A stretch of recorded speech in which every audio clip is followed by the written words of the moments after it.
আজকে আমি খুব সুন্দর একটি ফোঁড়ের ভরাট আসনের ডিজাইন আপনাদেরকে তৈরি করে দেখাচ্ছি। সেই জন্য দুটো ঘর নিয়ে একটা ফোঁড় তৈরি করে নেওয়ার পর এর পাশে ওপর নিচে একটা করে ঘর বাড়িয়ে 4টা ঘরের একটা ফোঁড়, তারপর আবার ওপর নিচে দুটো ঘর বাড়িয়ে 6টা ঘরের একটা ফোঁড়, তারপর আবার ওপর নিচে দুটো ঘর বাড়িয়ে 8টা ঘরের ফোঁড় তৈরি করছি। তো আমি এখানে 8টা ঘরের মোট 5টা ফোঁড় তৈরি করে নিচ্ছি।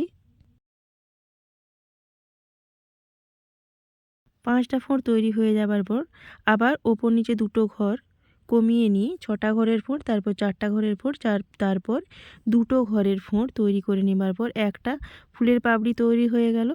তারপর আবার এখানে চোঁচটা তুলে নিয়ে 2টা ঘরের ফোঁড়, 4টা ঘরের ফোঁড়, 6টা ঘরের একটা ফোঁড়, তারপর আবার 8টা ঘরের 5টা ফোঁড়, তারপর আবার যথাক্রমে 6টা ঘরের ফোঁড়, 4টা ঘরের ফোঁড়,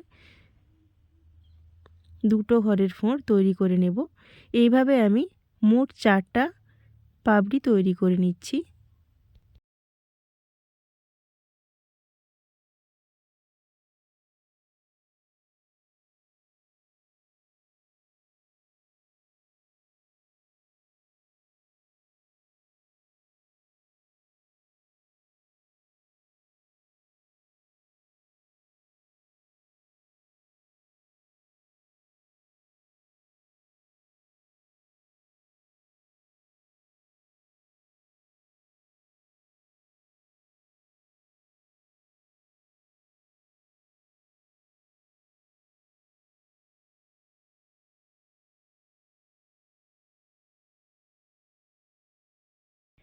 একটা ফুল সম্পূর্ণ হবার পর যখন দ্বিতীয় ফুল তৈরি করব, এখানে ছুঁচটা তুলে নিয়ে যথাক্রমে ওই একই ফোঁড় সংখ্যা তৈরি করে আমি আবার 4টা ফুলের পাপড়ি তৈরি করে নেব। একটা ফুলের পাপড়ি তৈরি হয়ে গেছে, দ্বিতীয় ফুলের পাপড়ি তৈরি করছি। ওই একই ফোঁড় সংখ্যা দিয়ে 4টা ফুলের পাপড়ি তৈরি করে নেব।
এইভাবে ফুলগুলো তৈরি হবে।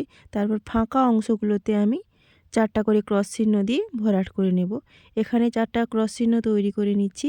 তারপর এখানে যে ফাঁকা অংশ আছে এখানেও আমি দুটো দুটো করে 4টা ক্রস চিহ্ন তৈরি করে নেব। এইভাবেই কিন্তু পুরো আসনটা ভরানো হবে। আগে আপনারা ফুল তৈরি করে নেবেন, তারপর এইভাবে ক্রস চিহ্ন তৈরি করে নেবেন। অবশ্যই আপনারা আপনাদের পছন্দ মতো উল দিয়ে আসনটি তৈরি করবেন, দেখতে খুব সুন্দর দেখাবে। তো এই ছিল আজকের ভিডিও। ভালো লাগলে অবশ্যই চ্যানেলটি সাবস্ক্রাইব করে পাশে থাকবেন।